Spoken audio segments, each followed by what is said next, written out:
जब राजा पृथु ने सनकादि ऋषियों से आत्म कल्याण का मार्ग पूछा तो उन्होंने उन्हें भक्ति, ज्ञान, वैराग्य और धर्म का उपदेश दिया। 1. जीवन का उद्देश्य। सनकादि ऋषियों ने बताया कि मानव जीवन का परम उद्देश्य भगवत भक्ति है। भौतिक सुख क्षणिक है और आत्मा का असली सुख भगवान के चरणों में ही है। 2. माया का प्रभाव। उन्होंने समझाया कि यह संसार माया से व्याप्त है, जिसमें जीव अपने कर्मों के अनुसार बंध जाता है।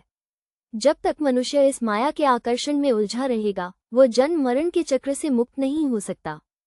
3. भक्ति और साधना। सनकादि ऋषियों ने कहा कि भगवान की भक्ति के बिना आत्मा का कल्याण संभव नहीं है।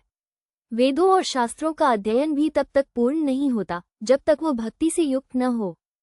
3. 4. राजा का धर्म। राजा पृथु को समझाया गया कि एक सच्चे राजा को केवल भौतिक शासन तक सीमित नहीं रहना चाहिए, बल्कि प्रजा को धार्मिक और आध्यात्मिक रूप से उन्नत करने का प्रयास करना चाहिए।